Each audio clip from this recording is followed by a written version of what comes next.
De nada, disculpe. Perdón, ya Zoom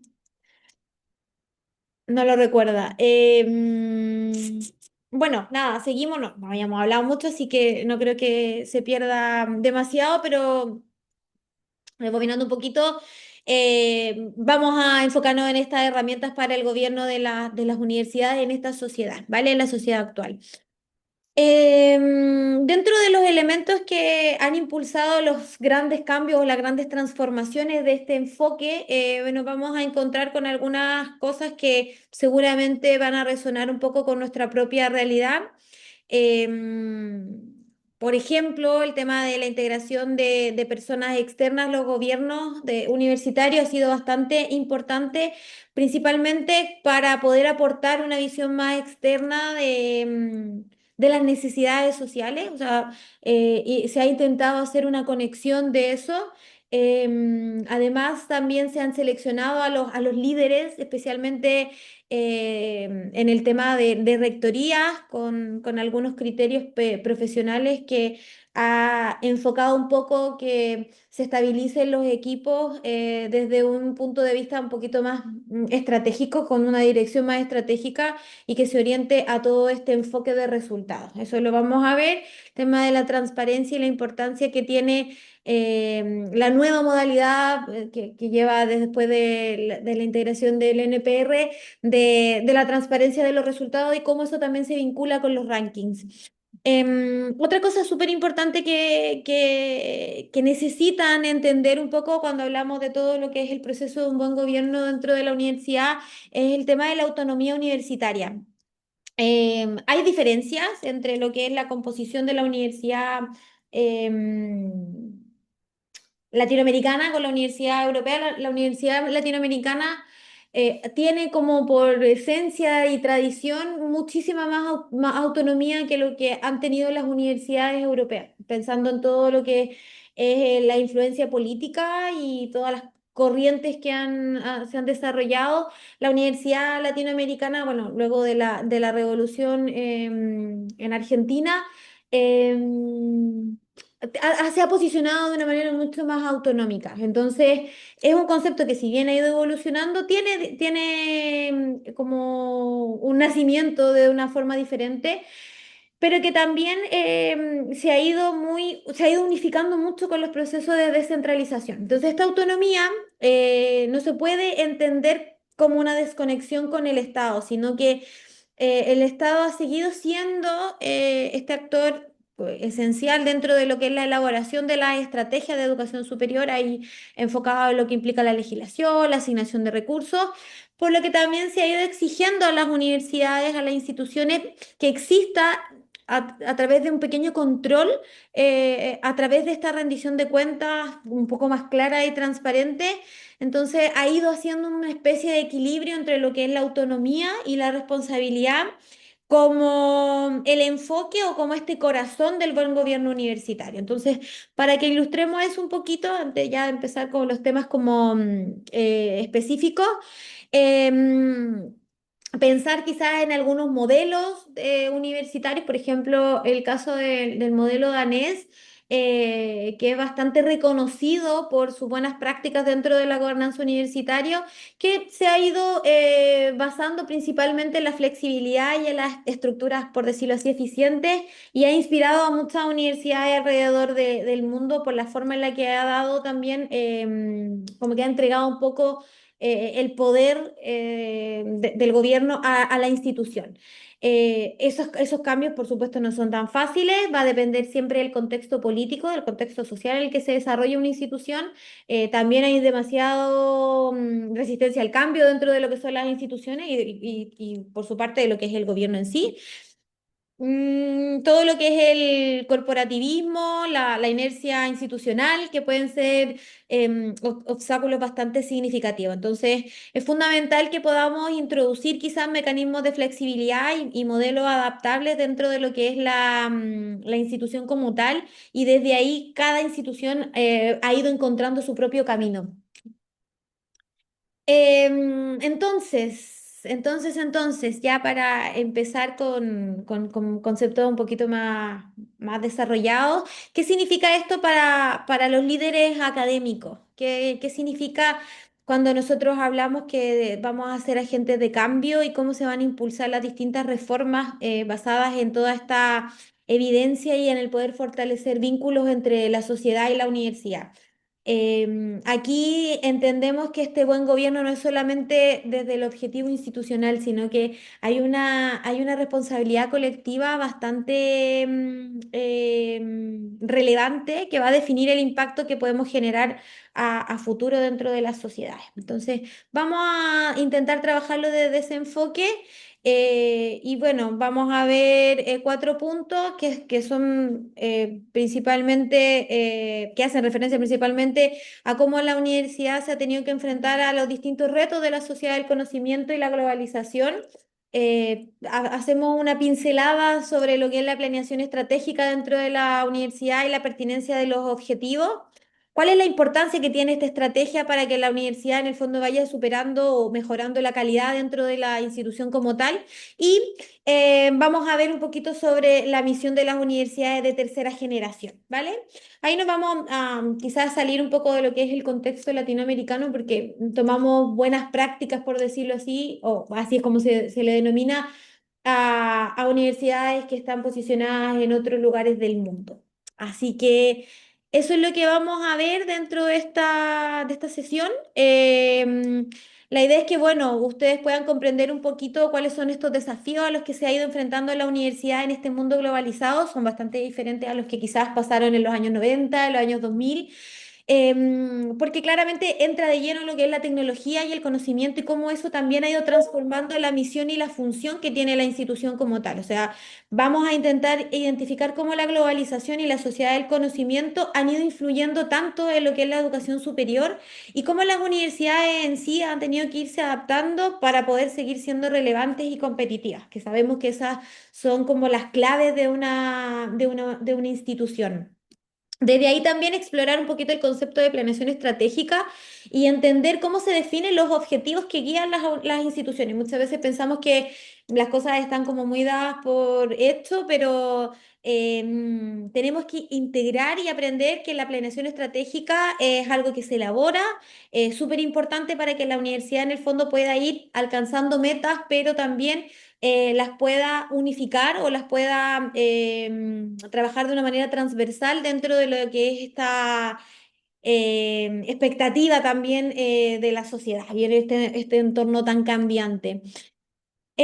Otra cosa que vamos a intentar desarrollar es el reconocimiento de la importancia de la estrategia para poder mejorar la calidad de la institución. Aquí la idea es que nos demos cuenta que la calidad de una universidad no solamente depende de lo que se enseña, del conocimiento, sino de cómo se planifica y de cómo se ejecutan también las distintas estrategias para poder cumplir con las expectativas no solamente interna, sino que también externa. Y ahí cuando hablamos de externo nos referimos siempre a nuestro entorno, contexto, sociedad, ¿ya? Y bueno,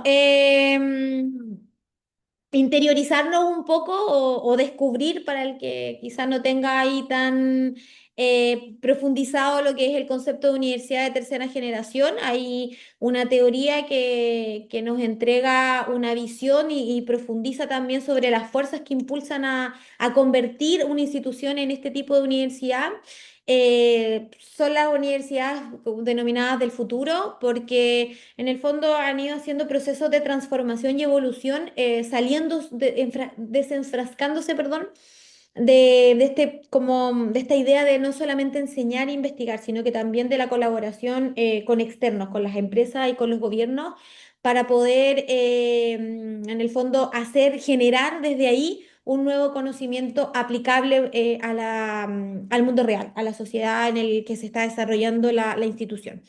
Así que nada, yo espero que al final de la clase ustedes puedan entender un poquito mejor cómo estas universidades, cómo la institución en sí planifica y adapta todas sus estrategias para poder responder a todos estos cambios globales, a las necesidades locales y de la misma forma como también han tenido que asegurar que su misión educativa siga siendo relevante dentro de toda esta locura de cambio y transformación que ha sido bastante rápido. Entonces, nada, yo abro una pregunta muy, muy amplia, pero igual es importante entender más o menos cómo ustedes lo ven sobre cómo que consideran o cómo creen ustedes que la globalización y la digitalización ha ido haciendo cambios dentro de lo que es la misión de la universidad en la actualidad. Bueno, si quieren compartirlo, maravilloso, lo podemos ver. Todos tenemos apreciaciones diferentes, pero claramente que hay una serie de elementos que han ido influyendo. Sobre todo hoy en día que ya vivimos en lo que es la llamada sociedad del conocimiento, es una nueva realidad. Solamente pensar 10 años atrás con hoy día han habido bastantes cambios. El conocimiento en la actualidad se ha convertido en un recurso bastante importante para el crecimiento y desarrollo social. Y no solamente desde la perspectiva social, sino que también desde el crecimiento económico. Entonces, hacemos una pequeña comparación sobre las diferencias quizás con la sociedad industrial del siglo XX, donde la producción y bueno, la producción de bienes era lo fundamental. Ahora es la información y la tecnología, por supuesto, la que mueve el mundo. Y sabemos también la importancia de este clic, o sea, que tenemos la información a solo un clic. Y lo peligroso también que se puede convertir. En este sentido, las universidades han tenido un papel bastante importante en un contexto que se ha ido nutriendo bastante por esta nueva perspectiva. Se ha transformado, bueno, la institución como tal se ha ido transformando no solamente en centros de enseñanza, sino que también de producción de conocimiento. Y eso ha ido influenciando un montón dentro de lo que es la sociedad y por lo mismo ha ido haciendo un crecimiento bastante alocado, por decirlo así, como que ha ido creciendo de una manera enorme y no lo hemos ido dosificando. O sea, ha sido un crecimiento muy, muy expansivo. Ya no se limita solamente a formar estudiantes, sino que también existen otros roles dentro de lo que es la institución. Está todo el hecho de colaborar con empresas, con el gobierno. El trabajo colaborativo con instituciones que han ayudado también a la creación de soluciones tecnológicas. La investigación ha tomado mucho más potencia dentro de las instituciones y claramente que todas estas políticas públicas también se han nutrido bastante con los aportes de la universidad. Entonces eso ha hecho que al final todos la producción que pueda tener una institución tenga bastante impacto dentro de distintos sectores y ese impacto es mucho mayor. Entonces, además de tener una importante responsabilidad, las universidades se han tenido que enfrentar a pequeños desafíos y también a muchísimos retos, grandes retos, debido a esa globalización. Entonces, hoy día nos estamos moviendo en un espacio donde hay tanto cambio, se genera tanta expectativa hacia la institución que también se han tenido que enfrentar a retos bastante importantes. La globalización como tal ha impulsado una transformación dentro de lo que es el funcionamiento de estas instituciones. Se han introducido nuevas formas de enseñanza. Hoy día, por ejemplo, habemos 86 personas conectadas, 87,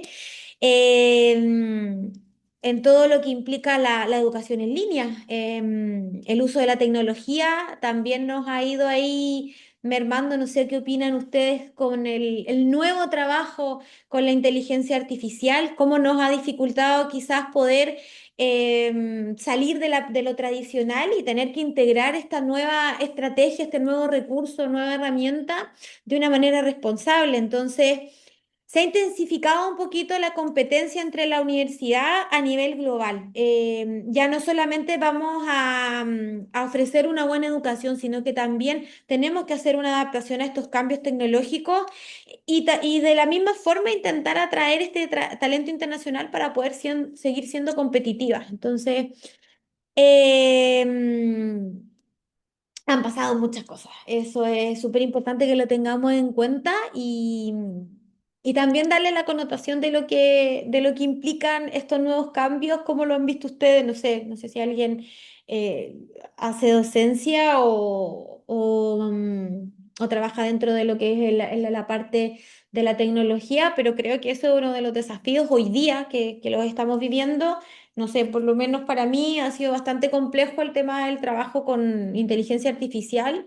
Em, que es el uso responsable. Wow, lo que dice una compañera, a ver, voy a leer un poquito los comentarios porque esto me interesa. La globalización genera que la universidad piense en la sostenibilidad y solidaridad mucho más general y de las consecuencias de su acción en la sociedad. Una sociedad cambiante requiere universidades cambiantes. Totalmente de acuerdo, la IA nos plantea nuevos desafíos. El arquetipo de los jóvenes hoy en día, donde la transmutación de valores, la titulitis e inflación de notas sobre la presión a los docentes. En la docencia es complejo, ya es necesario reglamentarla. Súper complicado lo de la inteligencia artificial. Por ejemplo, no sé, me imagino que todos conocen Turnitin o todo esto software antiplagio, pero que no entran a IA. Entonces, al final trabajamos bajo el miedo también. Por ejemplo, yo el año pasado dirigí un TFM, que es un trabajo final de máster. Em, y yo le decía al alumno, es que no puedes entregar este trabajo porque lo estaba haciendo con inteligencia artificial, entonces tienes que hacer estos cambios, bla, bla, bla. Y volvíamos a la segunda tutoría, tercera tutoría, cuarta tutoría, octava tutoría, y él seguía entregando el trabajo con, o sea, nunca lo modificó. Y cómo yo podía realmente decir, mira, estaba haciendo tu trabajo de forma no tan responsable porque estaba utilizándolo como un copy-paste, que hemos luchado mucho por eso. Al final yo creo que tenemos que darle la vuelta y lo que dicen por ahí es el tema del acompañamiento. Eh, claramente que no es la competencia contra la inteligencia artificial, sino que darle el enfoque de utilizarlo como una herramienta, pero donde nosotros también podamos influenciar o tratar de que ellos utilicen un poco, bueno, el desarrollo del pensamiento crítico. O sea, no sacamos nada con darles todas las posibilidades eh, que lo usen de manera tan libre, porque al final no se desarrollan las competencias que esperamos, que es que puedan tener su propia opinión de un concepto, de un campo, de una cosa muy específica de la que ellos están trabajando. Entonces, se dificulta bastante. Yo creo que ese es el gran reto hoy día, o sea, cómo lo estamos viendo. Por ejemplo, yo tenía, no sé, una presentación y al inicio de mi clase les decía, bueno, vamos a hacer un trabajo bueno, yo hago clases virtuales, entonces también sabemos que estamos utilizando mucha tecnología, pero era como una cosa de un juego donde cada uno, bueno, yo les mostraba en la pantalla un slice con 5 fotografías. Entonces ellos tenían que subir un screenshot de la pantalla y preguntarle a Chat o a Gemini, lo que tuvieran. Bueno, trabajamos con ChatGPT que le hiciera una historia sobre esa fotografía. Y la cosa es que, bueno, de toda la gente que hizo la actividad, la historia era la misma, se cambiaban pequeños detalles y eso también tenía que ver con el uso que tú le das a la herramienta. Entonces, la que tenía más detalle era porque usaban mucho más, entonces el algoritmo también hace trabajos ahí y la información era mucho más sofisticada.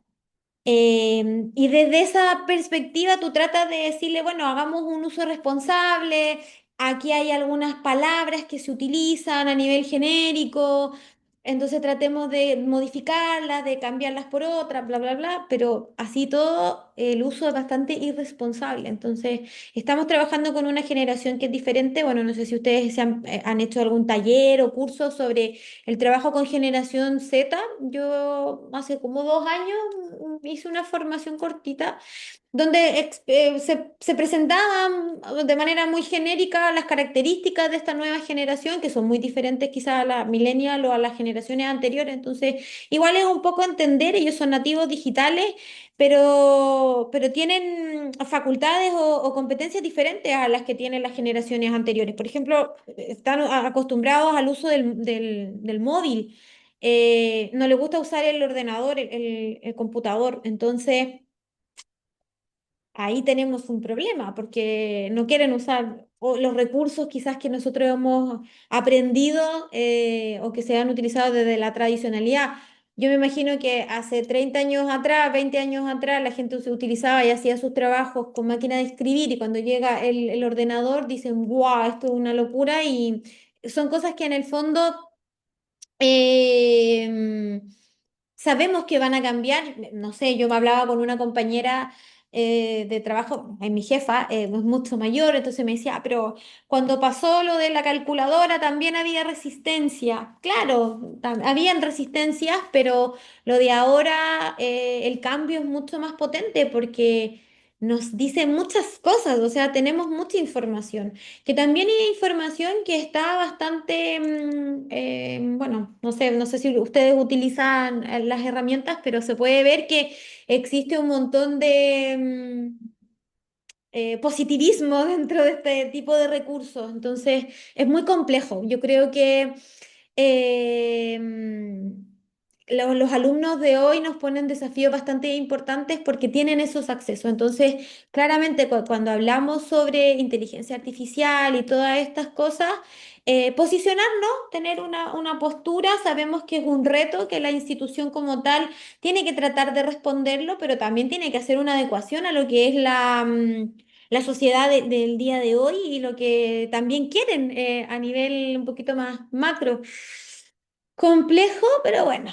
Yo los invito más que todo a que lo replanteemos, lo pensemos, que hagamos un proceso de análisis de decir, bueno, cuáles son las posibles soluciones que yo daría para el tema de los trabajos. Por ejemplo, para mí el tema del TFM es bastante desmotivador porque bueno, dirijo en tres titulaciones diferentes. Hay una que es formación del profesorado, que se trabaja mucho con psicólogos y claro, el enfoque es distinto, porque tienen bueno, son psicólogos, entonces trabajan también temas como muy enfocados en procesos de cambio. Bueno, no voy a entrar en mayores detalles, pero creo que es como la menos difícil de trabajar, pero hay otras que sí, o sea, son programaciones completas hechas a través de inteligencia artificial. Entonces,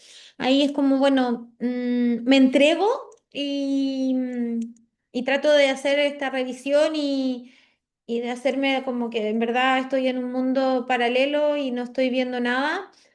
Em,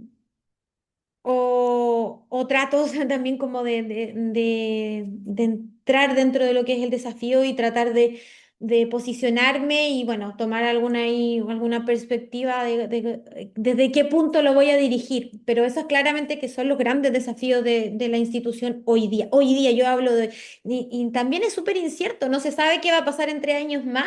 Yo no sé si ustedes recuerdan el ingreso de ChatGPT dentro del aula. O sea, eso fue hace 2 años, no hace más. Yo terminé mi tesis doctoral, la hice a mano, o sea, como se hacían hace 10 años atrás, o sea, buscando información, todavía con libros, y claro, llega esto, pero fue como, ¡pum!, llegó y se instauró y los alumnos la usan mucho.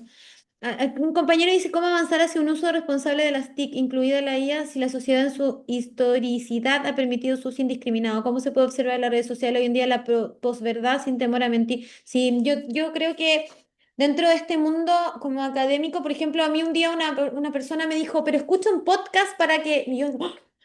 Me llama la atención que la gente se informe a través que lo puede hacer porque son opiniones y las opiniones obviamente siempre son válidas y respetables, pero cuando estamos entregando información divulgativa tenemos que tener mucho cuidado porque finalmente hay una cosa de la importancia de la verdad. O sea, yo teorizo, busco información, evidencia empírica y trato un poco de alejarme de lo que es esa divulgación que no está certificada. Hay mucha gente que le gusta y que finalmente nutre mucho su conocimiento a través de ese tipo de estrategias, que es súper válido, pero yo creo que siempre tenemos que poner ahí como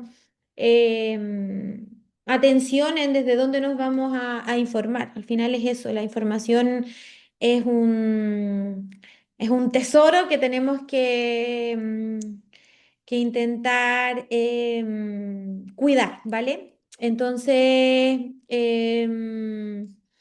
eso yo creo que importante que lo tengamos como un tema de análisis, que vayamos reflexionando. Yo los invito a eso, a que reflexionemos, a que intentemos integrar todas estas cosas como parte de desafíos institucionales, pero también muy personales. Somos parte de un cuerpo académico que también se le pide mucho al profesorado de la educación superior sobre activar un montón de cosas, generar conocimiento, crear investigación, pero no se nos posiciona en esta incertidumbre de los desafíos actuales, que es enfrentarnos a cómo vamos a dirigir.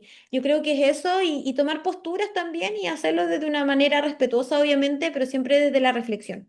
Y invitar a nuestros alumnos a que reflexionen, a que hagamos trabajos de conversar o simplemente si ellos no quieren, de abrir un poco las puertas hacia la conversación. Creo que eso es muy importante, de dialogar, de ver posturas y de identificar hacia dónde también nos podemos mover, ¿vale?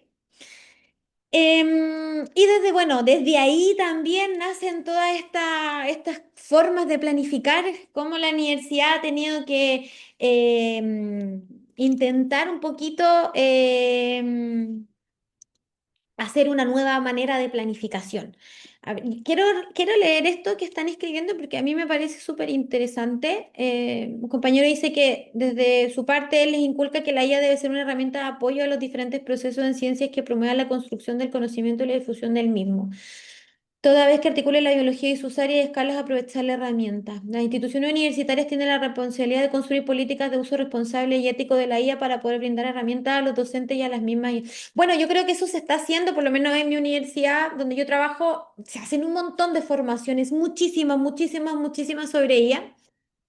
Al final es siempre lo mismo, como uso responsable, eh, no sé, vamos a aprender a usar prompts, vamos a aprender a pedirle a tal herramienta que nos ayude con esto, que nos facilite.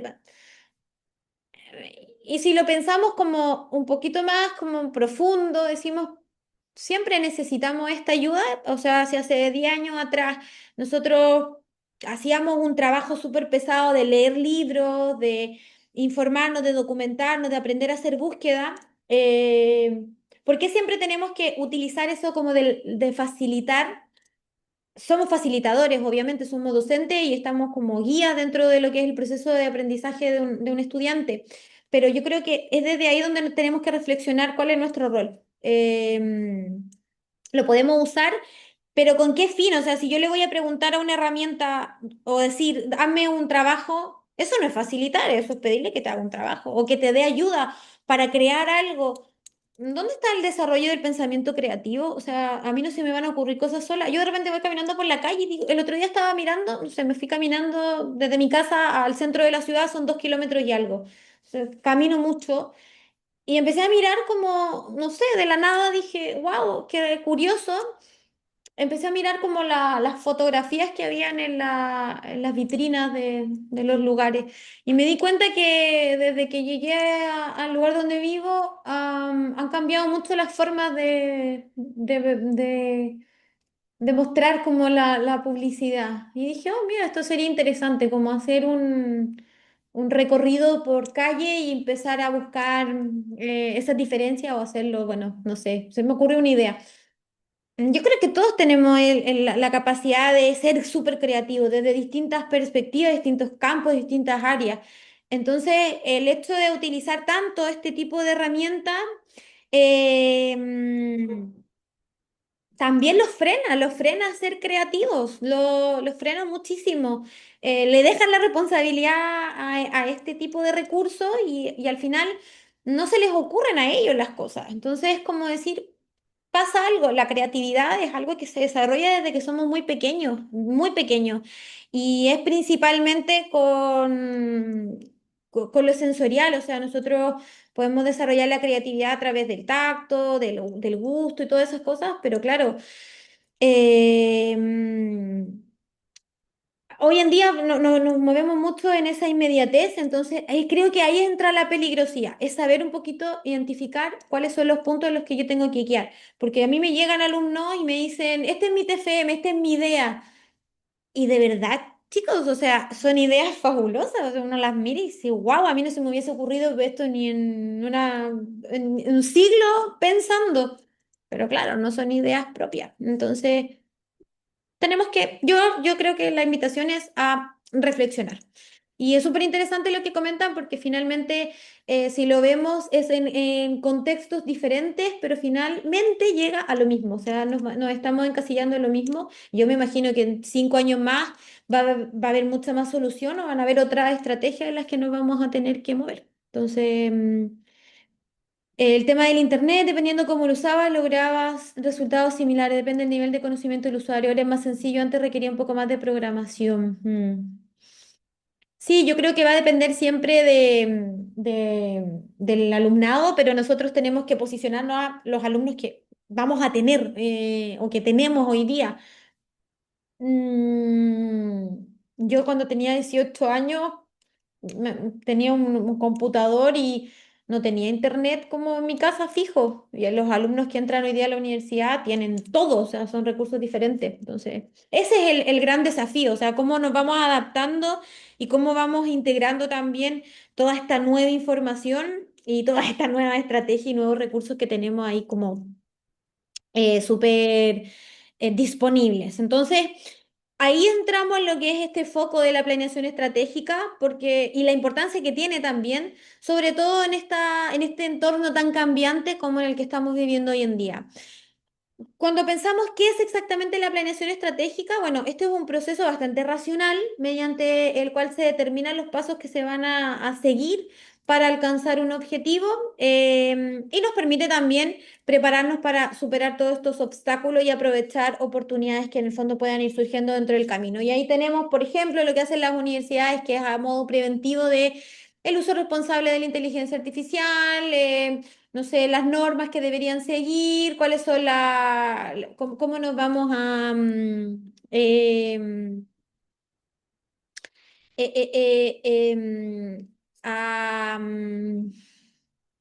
a penalizar si existe como un sobreuso, un mal uso. Entonces, todas esas cosas están planificadas anticipadamente para poder, en el fondo, ir superando obstáculos. Por otro lado, también la parte de planeación, pero estratégica en sí se refiere a las acciones que se van tomando para poder lograr estos objetivos.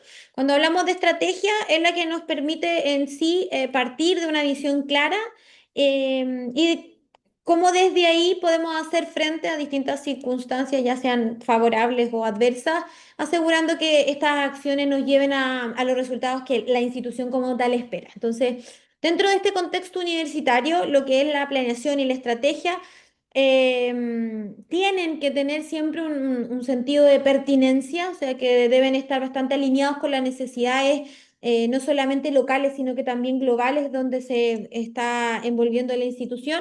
Localmente, por supuesto, las universidades tienen que intentar responder a las demandas socioeconómicas y culturales del lugar, del contexto en el que están insertas y al mismo tiempo intentar también dar una visión un poquito más global, aprovechando todo lo que son las tendencias internacionales y utilizando también este recurso de digitalización o colaboración internacional dentro de lo que es la investigación. Eso se ha movido muchísimo y eso está buenísimo porque en sí la universidad también ha podido potenciar lo que es la colaboración, el poder trabajar en redes, trabajo de equipo. No sé, por ejemplo, yo estoy en un equipo de investigación que el foco está en Barcelona, en la Universidad de Barcelona, que la Universidad Autónoma de Barcelona trabaja con 3 universidades más. Hay un montón de gente trabajando en Chile, en Argentina. Brasil, hay una red en Australia, hay otra red de trabajo en Italia, México, o sea, y es un trabajo en red, o sea, la gente no viene todas las semanas a hacer una reunión o a juntarse de manera esporádica, o sea, periódica, perdón, de manera presencial, sino que lo hacemos todo siempre en red y es súper entretenido porque se está trabajando de una manera colaborativa. Hoy en día los equipos de trabajo se están fusionando bastante bien y eso sí creo que es una de las ventajas de poder utilizar este hermoso recurso que es la digitalización y en general la tecnología. Entonces, desde ese punto de vista, claro, nos ha ayudado, pero también ahí nos podemos ver con pequeñas adversidades. Por ejemplo, no sé, el tema de los congresos, hoy en día es mucho más fácil asistir a un congreso, pues hacer todas nuestras cosas ahí dentro de lo que es la virtualidad. Y si no podemos asistir al congreso de manera presencial, lo podemos ver y seguir a través de internet. Entonces ahí vamos viendo cómo nos ha ayudado y cómo también ha ido poniendo esos obstáculos. Pero en general, para que este tipo de planificaciones, de planeaciones estratégicas dentro de una institución sea efectiva, es súper importante que los objetivos que se definan sean pertinentes. Entonces, cuando nosotros hablamos de qué es un objetivo pertinente, bueno, la pertinencia se va a referir principalmente a que los objetivos de la universidad tienen que estar alineados tanto con las necesidades inmediatas de la sociedad en la que se están encontrando, que sería esta dimensión local, como también a todas estas tendencias y oportunidades internacionales, que sería esta dimensión global. Entonces, es súper importante que las universidades puedan plantearse objetivos flexibles. Que se puedan adaptar a todos estos cambios que está viviendo la sociedad, pero que también puedan seguir manteniendo su foco principal desde esta dimensión local. Entonces, el llamado es que para que exista una planeación estratégica efectiva, exista también toda esta adaptabilidad sin perder lo que es la misión de la institución como tal. ¿Ya? Eso muy importante.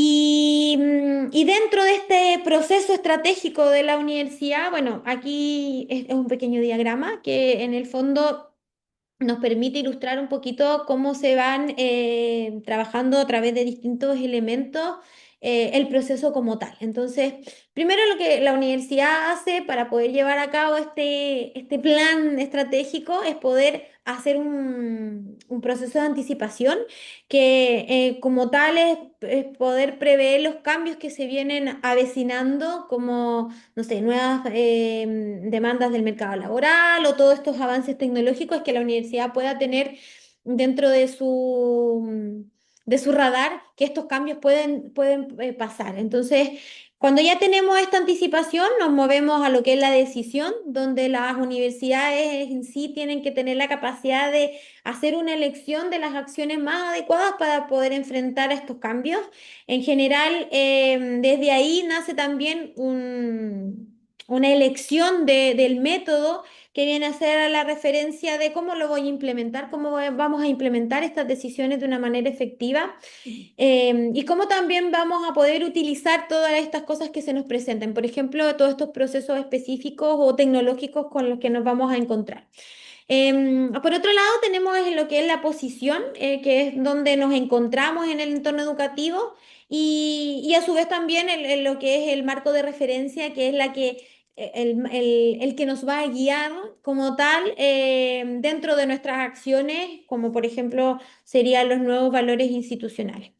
Desde ahí, bueno, la perspectiva nos da la visión a largo plazo y nos va ayudando también un poquito a mantener la coherencia en todos estos esfuerzos y podemos plantear también un discurso de cómo nos vamos a comunicar, cómo vamos a comunicar no solamente nuestras fortalezas al mundo, sino que también recordarnos que existe un entorno y que todo esto ocurre dentro de un lugar, de un contexto externo que también va a influir un montón dentro de estas decisiones. Entonces, nada, estos pequeños elementos lo que hacen es permitir identificar que existe una interacción de distintos conceptos para poder desarrollar un proceso estratégico dentro de una institución lo que da, por supuesto, una visión un poquito más integral sobre la visión en la educación superior como tal.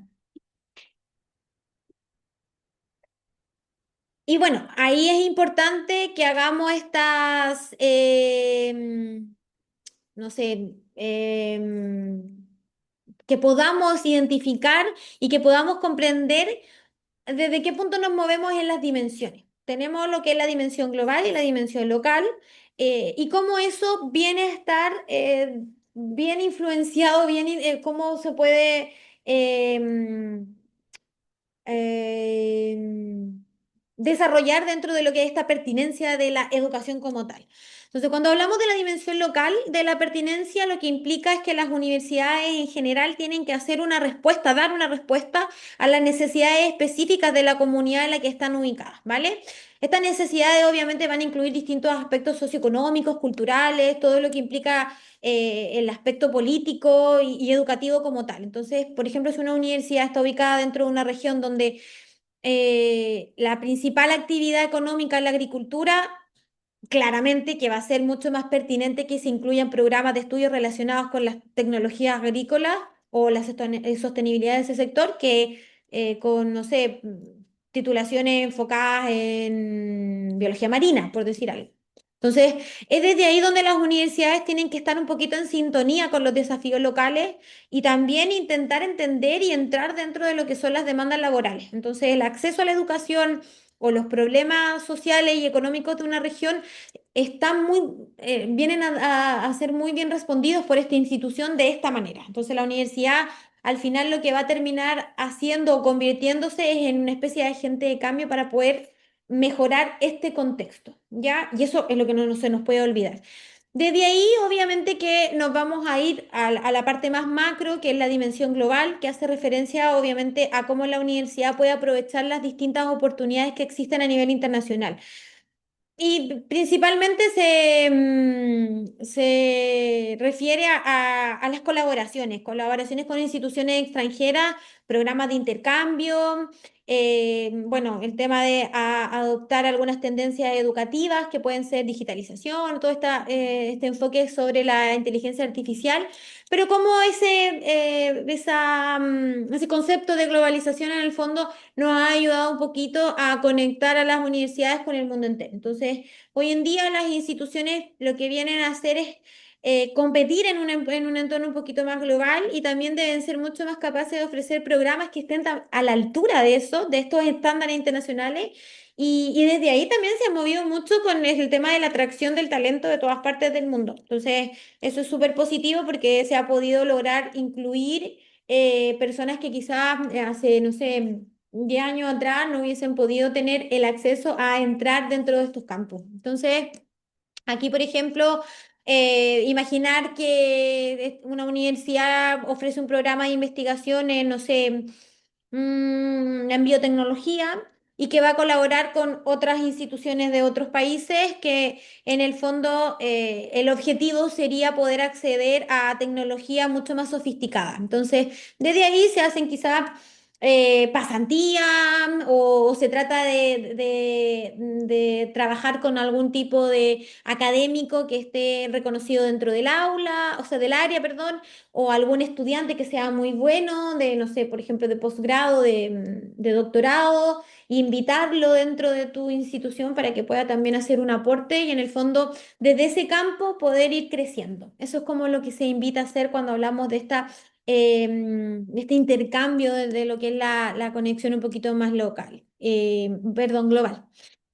Y, desde esas dos posturas lo que hacemos es tratar de unificar hacia lo que es la pertinencia de la educación. Y esto tiene que ver en cómo las universidades van a estructurar sus programas y sus métodos educativos para que en el fondo puedan responder tanto a las necesidades locales como a esas necesidades o estas tendencias globales. Entonces, para que esta educación sea pertinente, es súper importante que tanto los contenidos como los objetivos y las metodologías se adapten a estos dos niveles. Entonces, la universidad lo que hace es asegurarse de que lo que nosotros vamos a enseñar, que los planes que vamos a proponer sean útiles y también sean relevantes para los estudiantes dentro de este contexto más inmediato, pero que también haga toda esta preparación eh, para este mundo un poquito más amplio y que en el fondo se convierta también dentro de lo que es el contexto como tal en un referente. Entonces, la idea es que los estudiantes tengan la capacidad de estar desafiados o en esta posición de enfrentarse a los retos de este mundo un poquito más globalizado. Eso hace que las universidades en el fondo vengan a hacer una constante reflexión o un constante diálogo con lo que es el entorno social y económico y que también los programas se han ido ajustando mucho a que los alumnos puedan adquirir distintas habilidades de conocimiento y que obviamente les sea útil para usarlos a nivel no solamente local, sino que también mucho más universal. Entonces, en sí, lo que la universidad tiene que hacer es poder equilibrar su papel local y global y desde ahí permitir no solamente que cumplan con su misión en la sociedad, sino que también puedan ser relevantes y competitivos a nivel internacional. La pertinencia en sí de estos objetivos educativos viene a ser, en última instancia, lo que viene a garantizar que los alumnos puedan aprovechar las oportunidades que en el fondo se le están presentando en los dos contextos. ¿Ya? Entonces siempre ahí todo se baja a niveles locales, pero siempre enfocándolo a todo lo que es la internacionalización y la globalización como tal. Entonces, desde ese punto, la estrategia no solamente viene a ser importante para esta planificación previa, sino que también juega un papel bastante importante dentro de lo que es la calidad de de la institución. Entonces, cuando nosotros hablamos de calidad dentro de una institución educativa, hacemos referencia también a la capacidad para poder cumplir con dos tipos de requerimientos que son los internos y los externos. Los internos son aquellos que se establece la misión y la visión, y los externos son los que en el fondo se conocen como las demandas del entorno. Entonces, para que la universidad pueda mantener la calidad, va a ser súper importante que su estrategia esté muy bien alineada con ambos tipos de requerimientos. Entonces, la estrategia sí o sí debe estar enfocada en fortalecer la relación de la universidad con su entorno y también asegurar que lo que se enseña y lo que se investiga sea súper relevante para la sociedad. Entonces, una buena estrategia lo que va a incluir es la identificación de los resultados esperados y la evaluación constante de si se están cumpliendo o no los objetivos planteados.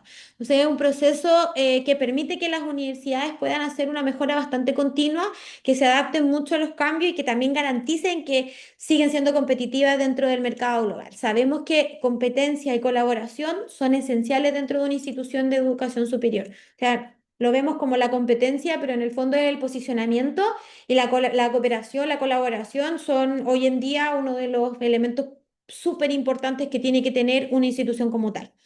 No sé si hasta la hora van bien, voy hablando muy rápido, yo hablo súper rápido, entonces si necesitan que pare, me lo dicen y bajo un poquito porque es que tengo muchas cosas en mi cabeza, entonces no quiero que se pierda, pero si voy muy rápido, me dicen, ¿vale? Habla más lento, por favor. Ok, lo voy a intentar. Em, bueno, no sé si tienen dudas hasta aquí.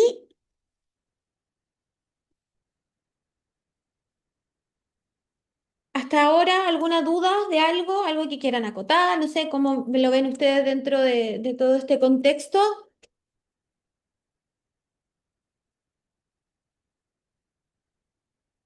¿Nada? Vale. Seguimos entonces. Ok.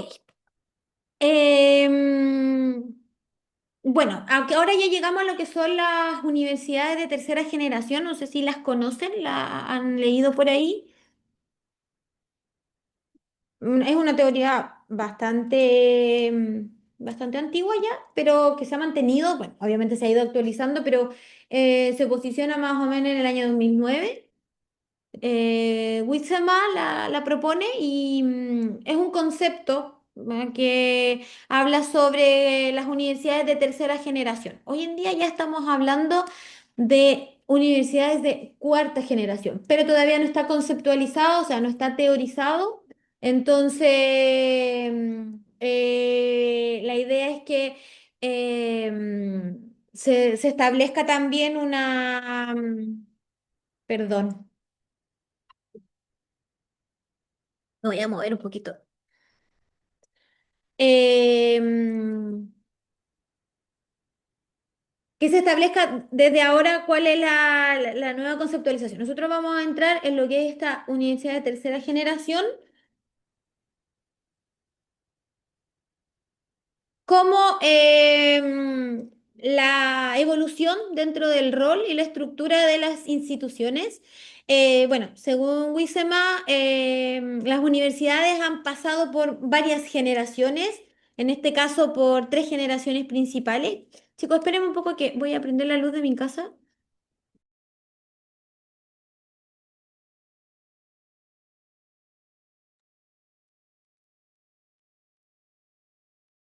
Vale, ahora sí. Que me hace como... Lo siento. Bueno, se nos propone desde esta teoría que las universidades han ido pasando por tres generaciones principales. Em, Primero, entender que las universidades de primera generación eran las que estaban enfocadas principalmente en la enseñanza. Doctora, Sí, doctora, perdón, ¿está usted haciendo alguna presentación? Es que no estamos viéndola, pero no estamos viendo de pronto alguna slide, alguna diapositiva. de verdad. Hace un rato, hace 2 minutos solamente. Yo sí estoy mostrando mi Dice, diapositiva. sí se ve la diapositiva que dice la importancia de la estrategia para la calidad de las universidades. Sí se ve, sí se está Ah, viendo. perdón, excúseme. ¿Sí? Sí se ¿Todo está bien? viendo. Todo bien, sí se está viendo. Es- Ok, yo sí. tengo la misma circunstancia de Francis, está congelada la pantalla. A Sí, a ver, mí también me pasa lo mismo. déjenme un poquito. Espérenme.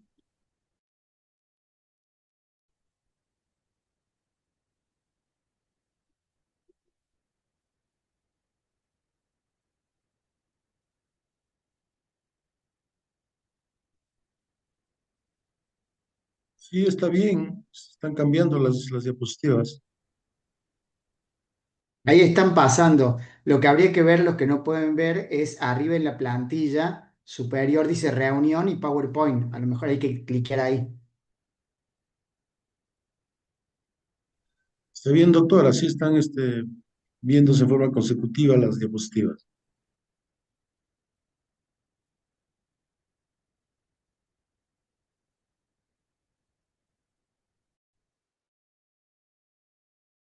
Vale.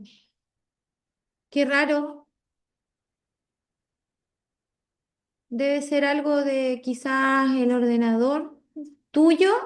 Sí, voy a intentar salir y nuevamente ingreso. Muchas gracias porque no, por más que cambie de vista, no veo a mis compañeros, pero, no. Pero fue hace un par de minutos. Gracias. Ok. Bueno, sí, Zoom da un montón de problemas. De hecho, yo me quiero conectar a mis audífonos y no me deja. Pero bueno, nada que hacer. Mm, Nada, bueno, como les decía, el tema de las universidades, ya entender un poquito que existen diferencias. Las universidades de primera generación son esas universidades que estaban enfocadas principalmente en la enseñanza. El objetivo principal de estas instituciones era poder transmitir conocimiento que ya existía a través de la docencia. En fondo es como este modelo de docencia catedrática donde, bueno, predominó durante muchos siglos y que también está súper representado como estas universidades medievales que estaban bastante centradas en lo que eran disciplinas clásicas, más que todo eran derecho, no sé, filosofía, teología. Eso eran los enfoques de la universidad. Pensemos que antiguamente era muy difícil el acceso a la universidad, hoy en día es mucho más accesible, entonces estos modelos han sido bastante tradicionales, pero no son los que predominan en el día de hoy.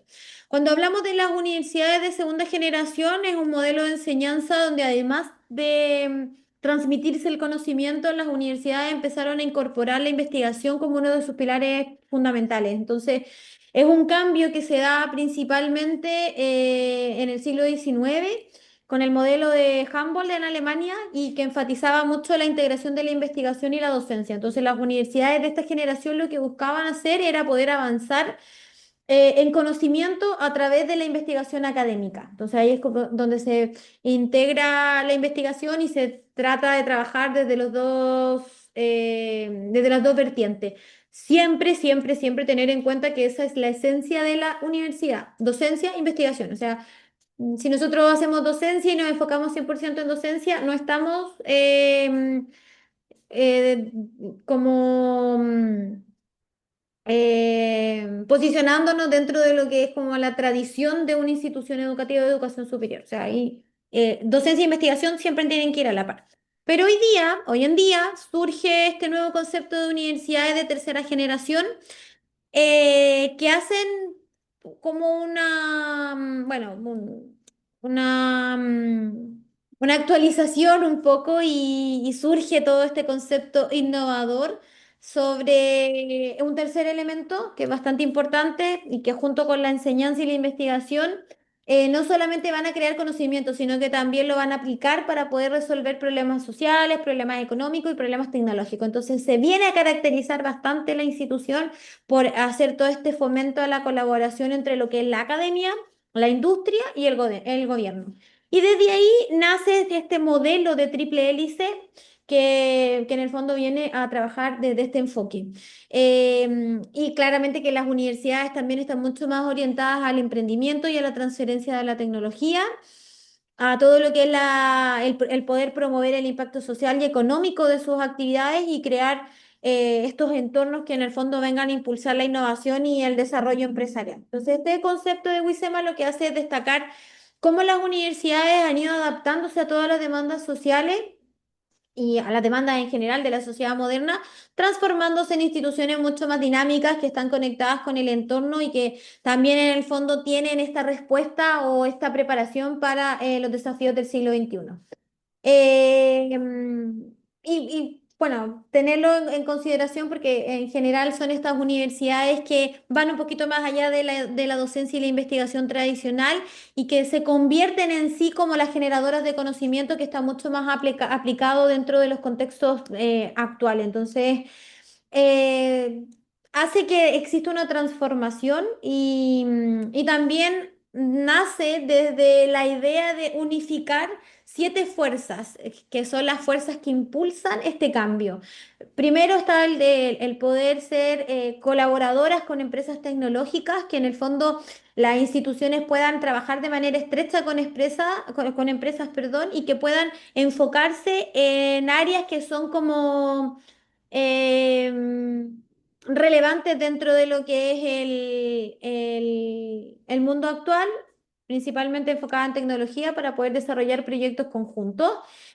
Todo lo que es la búsqueda de colaboración por parte de las empresas tiene que, en el fondo hace que exista un aseguramiento de que sus proyectos futuros van a poder ser competitivos. Entonces, nos mueve desde esa corriente. Aquí entra de lleno lo que es la colaboración, o sea, la globalización, perdón, que afecta un montón a lo que es la universidad y que en el fondo las que mejor sepan aprovechar las oportunidades globales van a poder atraer talento internacional y consolidarse como referentes. Y desde ahí los gobiernos ven a las universidades como todos estos centros de incubación de ciencia y tecnología y que buscan hacer una explotación también del conocimiento que se produce. Esto pasó muchísimo con el COVID porque los gobiernos estaban ahí, dele que dele, o sea, la gente que encontró soluciones médicas muy rápido fue laboratorios que están adscritos a universidades. Entonces, desde ahí la sociedad en el fondo estaba solicitando cosas y los gobiernos estaban muy interesados. Sabemos por qué, porque esto se generara de manera rápida. Em, y bueno, al poder, perdón, que se me secó mucho la boca. Al poder hacer todo este enfoque con el impulso que se le da a al trabajo como más colaborativo, nace también este concepto de interdisciplinaridad, donde la investigación claramente no puede quedar limitada a una sola disciplina, entonces las universidades lo que hacen empiezan a fomentar mucho más la colaboración entre áreas del conocimiento para que también se posicionen dentro de este proceso de innovación. Entonces, entra un montón la presión de la competitividad y las universidades también se han puesto mucho más flexibles y han mejorado mucho más el tema de la gestión para poder atraer y retener a los mejores estudiantes y académicos. Entonces, para que exista una buena respuesta, se ha hecho mucho el vínculo entre academia e industria y desde ahí se ha ido intentando responder el reto del mercado laboral actual. Entonces, la universidad lo que hacen, como tienen este trabajo colaborativo, ha permitido que, además de generar nuevo conocimiento, se pueda también aplicar de una manera mucho más efectiva dentro de lo que es el aspecto o la realidad industrial. Entonces, estas fuerzas trabajan ahí como bastante engranada, no, engrajenada, no, sí, ay, no sé, se me fue la palabra, en engranaje, en este sistema de engranaje, para que en sí puedan reestructurar, transformar o modificar este concepto de misión de la universidad como tal. Entonces ya no se trata solamente de transmitir conocimiento, sino de hacer una participación mucho más activa en la creación del conocimiento, pero también en su aplicación. Entonces, estas universidades del futuro lo que hacen es que tienen toda esta visión de enseñanza, de creación de conocimiento, pero que también exista toda esta colaboración eficaz con el sector público o privado para que puedan hacer una adaptación coherente dentro de lo que son las demandas de una sociedad globalizada y también altamente tecnológica, que eso es lo que hoy día es lo que está pasando. Entonces, tienen características, las van a, bueno, dentro de materiales, de cosas, o cuando hablamos desde el aspecto, piensen que está, a ver, esta materia, estos temas están muy enfocados en la sociología, ¿ya? Como que se unifica la sociología con la educación, entonces son aspectos que desarrollan muchas vertientes políticas. Bueno, yo hago esta asignatura en el máster de docencia y la educación superior y a mis alumnos les digo que es una asignatura bastante compleja porque en el fondo lo que nosotros tratamos de hacer es hacer un análisis de la sociedad desde distintos enfoques. Entonces, vamos a caracterizar o vamos a conceptualizar cosas desde esas perspectivas. Ahora ya nosotros nos vamos a encontrar con este tipo de definiciones. Por ejemplo, la UGT son las universidades de tercera generación y así las vamos a nombrar y así las conocemos y hoy día nosotros hablamos y nos posicionamos como institución como la UGT, que es una universidad de tercera generación. Entonces, han ido cambiando las definiciones. Hoy día tenemos una nueva misión dentro de estas universidades. En contraste con las generaciones anteriores, ya no solamente nos quedamos en la simple transmisión del conocimiento, sino que hacemos un enfoque mucho más renovado que incluye que la generación del conocimiento y la creación de nuevo saber sea parte integral del proceso educativo. Entonces, esta nueva misión está muy enfocada en la generación de este conocimiento y que implica que exista un nuevo rol dentro de la institución, que se convierta no solamente en un espacio creador, sino que también de colaboración activa de todos los miembros de la institución. En este modelo son los estudiantes, los profesores y la universidad la que va a trabajar en conjunto para poder generar nuevo saber. Entonces, la investigación y la innovación pasan a ser como la base o los pilares fundamentales de esta misión nueva de la institución como tal.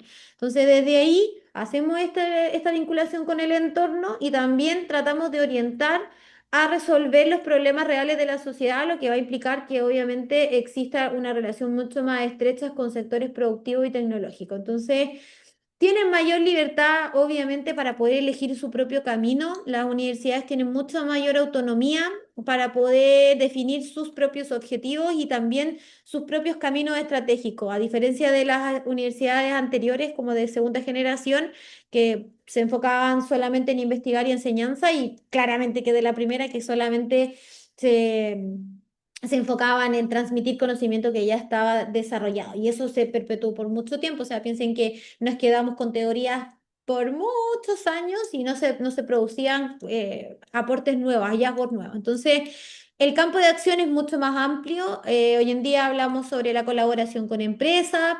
Aquí las universidades tienen la capacidad de poder asociarse con empresas tecnológicas, con gobiernos, con otros actores externos para poder desarrollar sus propios proyectos de investigación y que en el fondo generen también un impacto real dentro de lo que es la sociedad y la economía como tal.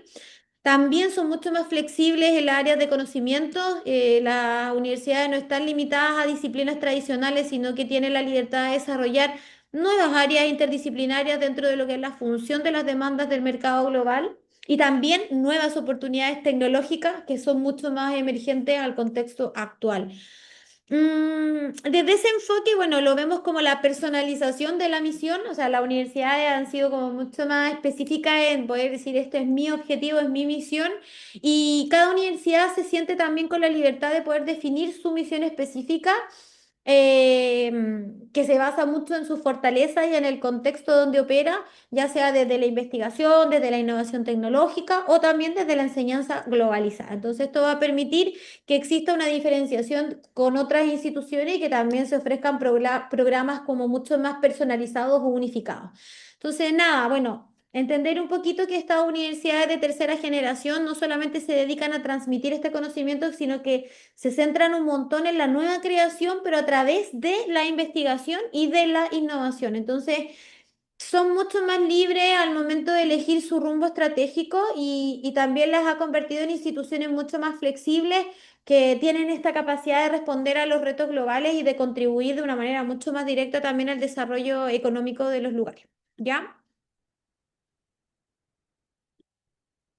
Y desde ahí, no sé, vamos a entrar a un tipo de modelo, no sé si lo conocen esto, lo han visto, modelos de, ¿saben de qué se trata un poquito? Los tipos de modelos de... ¿No? Vale. Espérenme un poquito que tengo problemas con mi... Ay, no sé dónde lo metí. Bueno, cuando hablamos de modelos, ustedes me ven, ¿cierto? Sí, sí, señora. Usted y a la diapositiva. Vale. Bueno, cuando hablamos de estos modelos de liderazgo, son tipos de modelos de liderazgo. Bueno, me imagino que ustedes más o menos comprenden un poquito qué significa este liderazgo dentro de la institución educativa como tal. Cada uno tiene su enfoque. Em, pero cuando hablamos del liderazgo universitario, nosotros tenemos que entender que no solamente recae en las cúpulas rectorales o gerenciales. Entonces ahí, ¿para qué nos sirve entender este modelo? Bueno, principalmente para... ay, que se me fue el Zoom, perdón. Para ver cómo se toman las decisiones. O sea, si nosotros estamos hablando de herramientas para que exista un una buena gobernanza, tenemos que entender que el liderazgo no solamente va a recaer en unas personas o en estas cúpulas rectorales o gerenciales.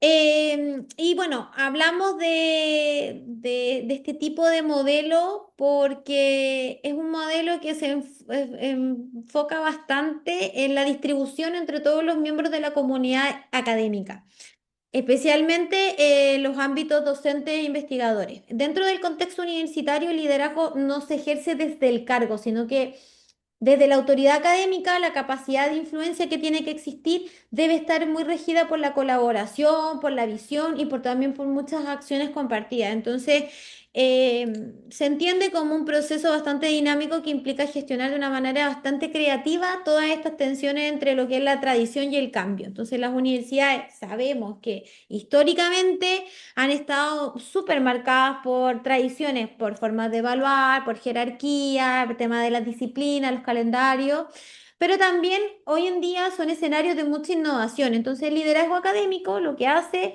es conciliar un poquito ambas dimensiones, proteger lo valioso de este legado tradicional y también abrirse un poquito más a este mundo y a la necesidad que vayamos a tener a nivel un poquito más contextual. Entonces, ¿cómo lo podemos entender en un ejemplo un poco más simple? Es cuando, por ejemplo, hacemos la introducción de una nueva metodología de evaluación por competencia. Y lo que queremos hacer es mantener un poquito este prestigio, este rigor académico tradicional. Entonces, la idea es que podamos promover este trabajo interdisciplinario, pero sin eliminar quizás la identidad de los departamentos que tienen tanta fuerza dentro de lo que son las facultades. Y la idea es que se trabaje de una forma un poquito más colaborativa. Entonces, lo vamos a asociar a centrarnos en los resultados, es decir, que vamos a crear condiciones que permitan que exista una investigación y una enseñanza de alta calidad, pero vamos a intentar de no meternos dentro de lo que es la tradición. No sé si se queda claro. Entonces, la idea es que se acepte mucho el funcionamiento a multinivel. Eso quiere decir que funcione no solamente a nivel institucional, sino que también individual. Entonces, este liderazgo es bastante relacional, se produce en situaciones en las que los compañeros de trabajo o todas estas personas que están dentro del mundo académico puedan trabajar desde una sinergia y, y sean ellos mismos quienes decidan quién es el líder, ¿vale? Entonces, es un tipo de liderazgo bastante transformador que ayuda mucho a que la gente en el fondo, en el día a día pueda hacer cosas con sentido. Entonces, ayuda mucho a esta activación del talento, por ejemplo, al apoyo de nuevos proyectos. Si estamos trabajando en red, vamos a poder hacer un proyecto quizá un poquito más amplio. Y el éxito de la gestión universitaria también está muy relacionado con la inclusión de este tipo de liderazgos, porque aquí no se trabaja desde la imposición desde arriba, sino que es una cosa bastante dialogada de una forma continua dentro del centro y de las unidades operativas hacia todo lo que implica el trabajo en la cotidianeidad. Entonces, existe toda esta capacidad de ejecución un poquito más realista y una voluntad de éxito que se puede ver en el día a día.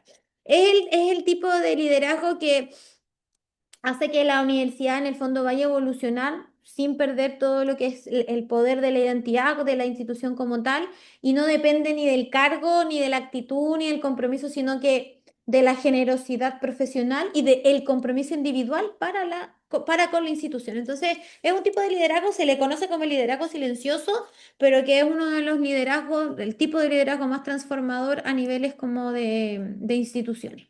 Entonces, es el modelo que se recomienda utilizar en este tipo de universidades, donde se pueden identificar también cuáles son las mejores prácticas y bueno, se trabaja la verdad es que bastante bien. A ver, nos quedan 30 minutos. Yo creo que lo alcanzamos a ver. Es un pequeño video que me gustaría que lo comentáramos. Bueno, dura como 3 minutos, 4 minutos. Pero me gustaría que lo comentáramos porque desde ahí podemos hacer un análisis sobre la aplicación de algunas cosas o estos desafíos con los que nosotros nos podamos encontrar y cómo las distintas herramientas que podamos adquirir nos van a ayudar a resolver o responder algunas cosas que se están dando a niveles mucho más internacionales y mucho más globalizados de lo que nosotros pensamos. Entonces, nada, voy a ver cómo comparto.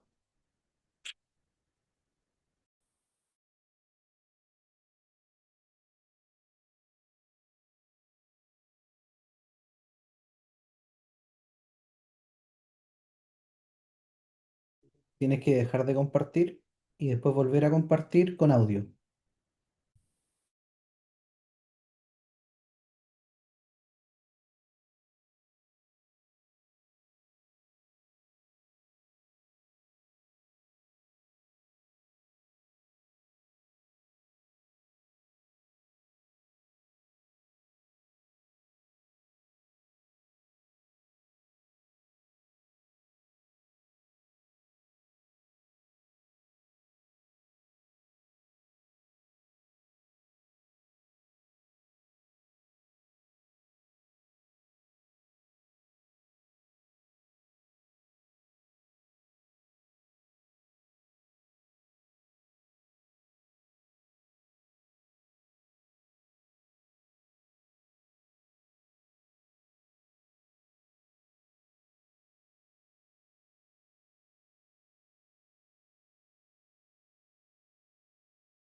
Los profesores deberían ser líderes de la sociedad, los que marcan la diferencia.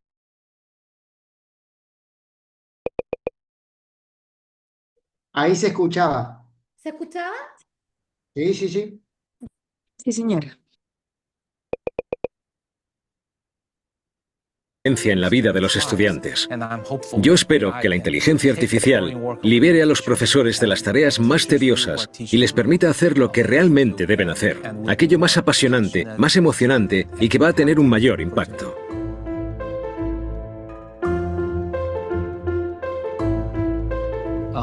Si descomponemos el trabajo del profesor en diferentes tareas, algunas puede hacerlas mejor la inteligencia artificial, en otras puede ayudar al profesor.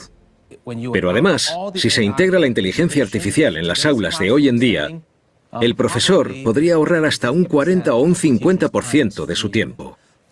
Y yo creo que ese tiempo debería invertirlo en las relaciones interpersonales. Así podrá enfatizar en el aspecto moral, en los valores, en el trabajo en equipo, en la empatía y en la creatividad de cada alumno. Creo que ese es el futuro de la educación. Y si nos paramos a pensar en cómo ha evolucionado el sistema educativo, veremos que está muy atrasado en todo el mundo. Pensad, por ejemplo, cómo ha cambiado el entretenimiento. Hoy tenemos Netflix, YouTube, vídeo online, interactividad. Pero hace 100 años teníamos cine mudo en blanco y negro. Ha cambiado radicalmente. Pensad en todo lo que hacemos a diario. El entretenimiento, la comunicación, la vida social, el transporte y el trabajo. Todo ha cambiado radicalmente. Pero pensad en cómo son las aulas. Exactamente iguales. Seguimos teniendo un profesor que enseña de la misma manera a entre 20 y 50 niños sentados en sus pupitres. Puede que la pizarra ahora sea blanca, pero el profesor sigue enseñando igual, y eso no puede ser. La tecnología lo ha revolucionado todo. Cómo vivimos, jugamos, aprendemos, trabajamos, nos comunicamos, pero no ha tenido un impacto en la educación. Y tenemos que empezar a plantearnos su futuro. Necesitamos destrezas. La inteligencia artificial eliminará los empleos monótonos.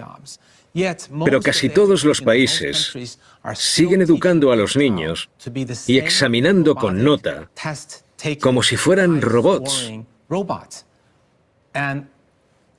Y los niños, o los estudiantes, nunca superarán a la inteligencia artificial en memoria, estudio, conceptualización, test de respuestas múltiples, ecuaciones matemáticas, fórmulas químicas o recordando historia. Nunca ganarán en eso a la inteligencia artificial. Estamos enseñando mal a los niños. La educación necesita ser reiniciada. La educación para el futuro de los niños debería centrarse en lo que necesitan los humanos. No tienen que enseñar a los niños a ser como la inteligencia artificial, sino que tienen que enseñarles lo que la inteligencia artificial no puede hacer. Deberíamos centrarnos en las 3 Cs. Y las 3 Cs son curiosidad, pensamiento crítico y creatividad. La educación debería centrarse en el trabajo en equipo, la comunicación, la colaboración y no en hacer deberes y exámenes individualmente y en competir unos contra otros. Ese es el camino equivocado. Ahora, lo importante en una empresa es el trabajo en equipo, la colaboración, la comunicación. Eso es lo que necesitamos enseñar. Deben aprender amor, empatía y cómo ganarse la confianza. Esos son valores añadidos. Por supuesto, tendrán que aprender las destrezas básicas, matemáticas, lengua, etc. Pero eso es solo la base.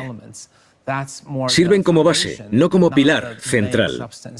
A menos que cambiemos radicalmente la educación y dejemos de entrenar a robots repetitivos para formar a humanos creativos y empáticos. Si no cambiamos eso, el futuro será desolador. Porque los licenciados no serán capaces de desempeñar los trabajos que se necesiten dentro de 15 o 20 años. Habrá una gran disparidad. Nuestros licenciados seguirán queriendo ser oficinistas, contables, administradores y escritores o editores de contenido básico. Pero vamos a necesitar que los universitarios sean pensadores críticos, creativos, estratégicos, compasivos y personas empáticas.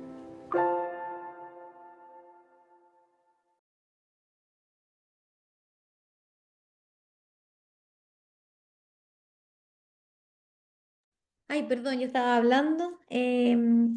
Nada, bueno, yo creo que, ¿qué opinamos de eso? O sea, lo que hablábamos al inicio nos deja como bastante mejor enfocados, perdón, que sí. Vamos a hablar de algo Em, que tiene un... Ay, ¿qué le pasa a esto? Dejar de compartir. No sé cómo lo vemos, cómo lo podemos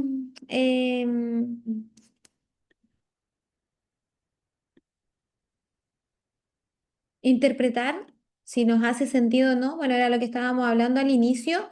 Si tienen tiempo, vean esa entrevista completa. La verdad es que está súper buena. Dice cosas bastante relevantes de, bueno, de muchas cosas y nos deja dentro de lo que son estos desafíos. Es un mensaje de esperanza que requiere la participación de los valores humanos.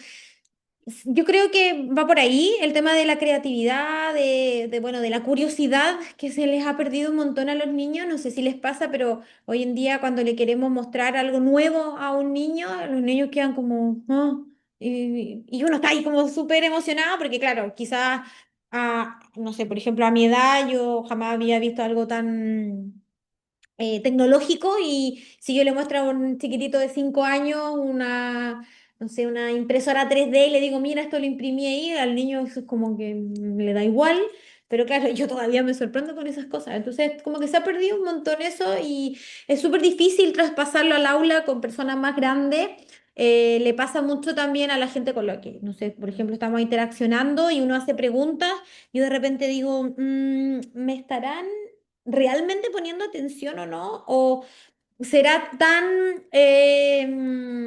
relevante lo que les estoy contando? Quizá yo me emociono muchísimo con algunas cosas, pues son temas que a mí me gustan, entonces de bajarlo un poquito a la realidad y decir, ay, mira, esto pasó y la gente queda como, no sé, creo que nos falta un poco el trabajo con ese tipo de herramientas, aprender a modularlas un poco mejor.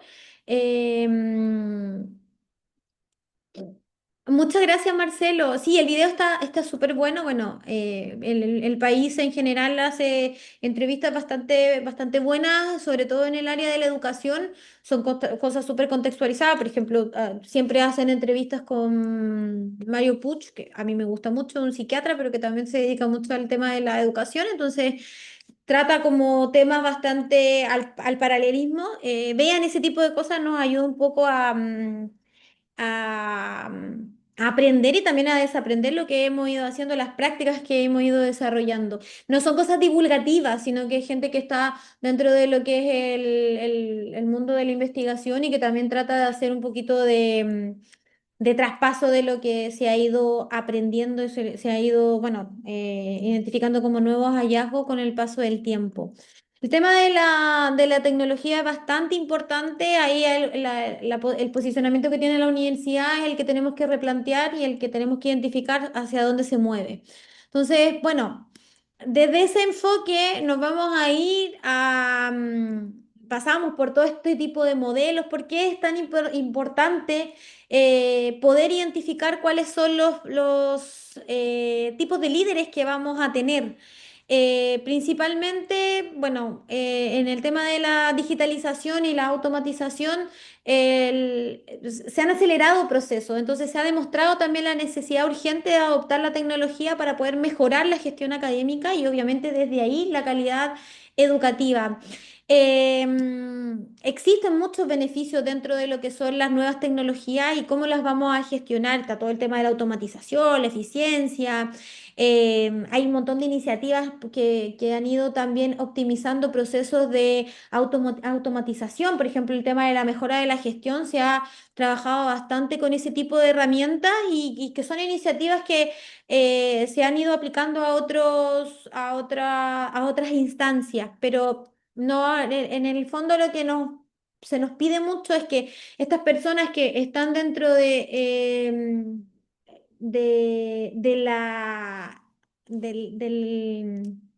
del rol de liderar, perdón, van a ser los que tienen también el potencial de identificar las necesidades y poder transformar la educación a través del complemento de las distintas herramientas, de poder aprovechar todos estos recursos para poder liberar también el proceso creativo y no solamente de los alumnos, sino que también de su profesorado. Y desde ese punto nosotros podemos hacer una mejora de la gestión y también de la docencia.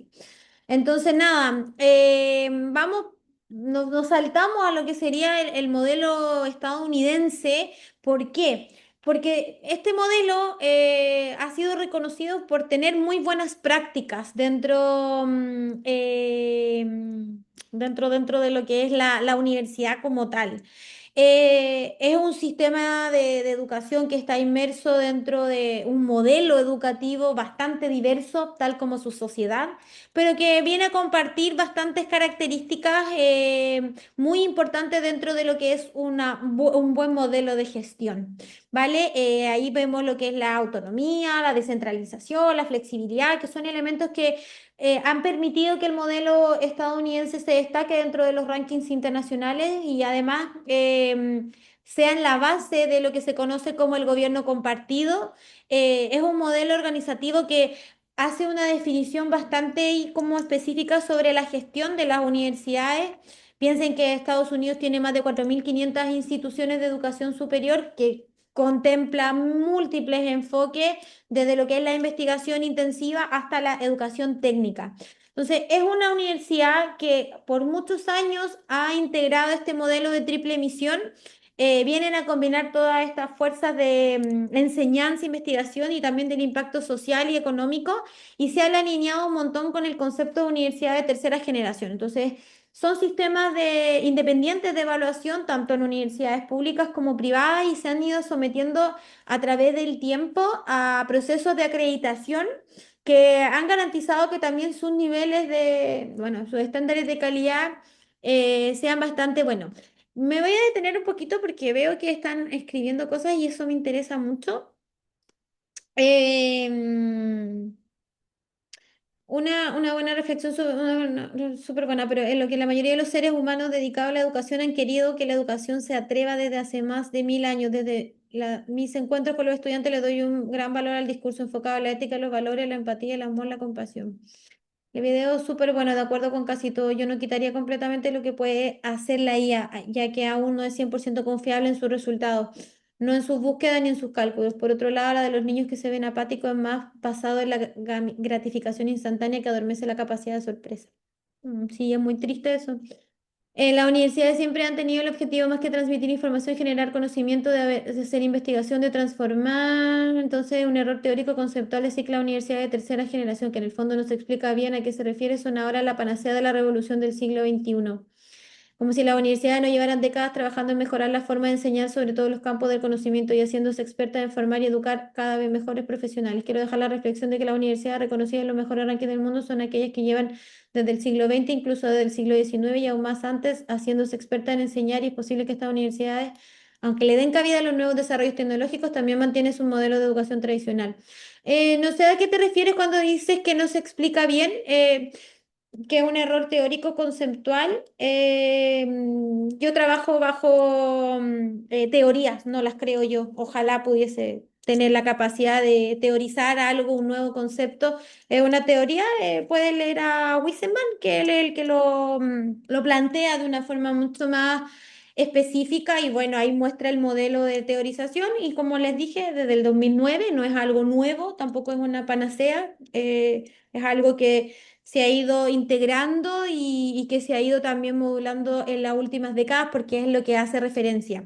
Y tenemos en cuenta que antiguamente la universidad igual era reconocida como esa torre de marfil, que la gente estaba ahí como la veía como esa institución difícil de acceder. Piensen que por muchos, muchos, muchos años las universidades medievales solamente dejaban que se integraran personas que estaban vinculadas a un medio específico, y con el tiempo eso ha ido cambiando. Entonces, son distintas posturas, distintas apreciaciones, cada uno lo puede ver y también interpretar desde la forma que lo pueda interpretar, y que también con el conocimiento que se tenga, pero yo aquí solamente estoy tratando de explicar un poco de teoría para que ustedes puedan crear también sus propios conceptos, y eso lo puedan corroborar con la información que existe en múltiples bueno, plataformas y accesos para poder entrar. Me imagino que ustedes tienen algún material de estudio, pero por lo menos yo me enfrasco en esas teorías.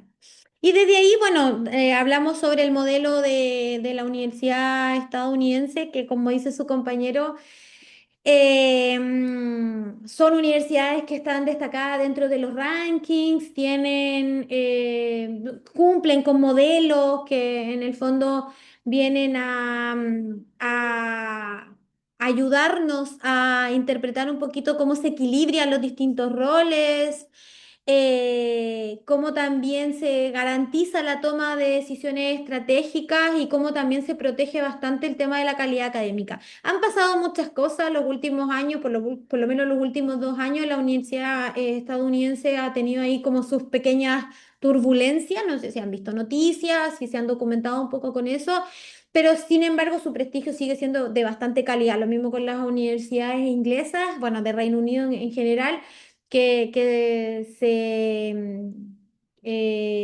reconocen por su trayectoria. Es interesante que veamos un poquito sobre el Consejo de Administración en Estados Unidos, cómo se representa el interés público a través de este tipo de gobernanza. Las funciones que se incluyen dentro de este consejo es definir un poco la misión de la universidad, de supervisar los programas, de hacer una supervisión de finanzas, y sobre todo también de seleccionar y evaluar a la persona que va a actuar como presidente dentro de la institución.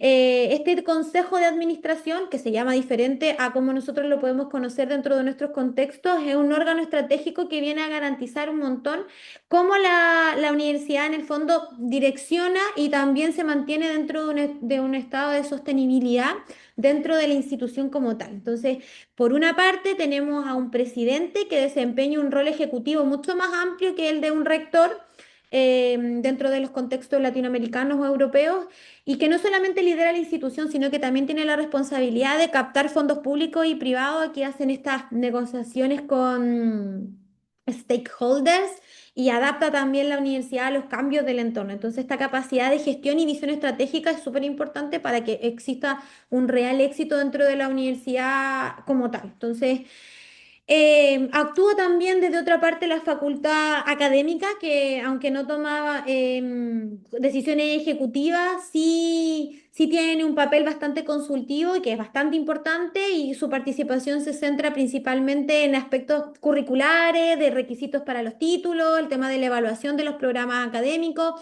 Lleva un enfoque bastante meritocrático que asegura también que existan altos estándares de calidad en la enseñanza y de la investigación. Entonces, ¿en qué se diferencia este modelo del europeo o de otro contexto? O del español, en que la autonomía se trabaja de una manera diferente. En Estados Unidos las universidades tienen mucha independencia, sobre todo en la parte financiera, mientras tanto en España o en contextos europeos las instituciones dependen muchísimo del financiamiento estatal, entonces ahí es donde se puede identificar la gran diferencia. La universidad pública, por ejemplo, española, recibe más del 90% de su presupuesto del Estado. En cambio, en Estados Unidos ese porcentaje es súper bajito, máximo un 25% en algunos casos como universidades más grandes. Entonces, son distinciones que son bastante interesantes de analizar. También está todo el tema del papel del presidente. En España los rectores son elegidos por la comunidad universitaria, mientras que en Estados Unidos este presidente es el que se selecciona por el Consejo de Administración con un enfoque mucho más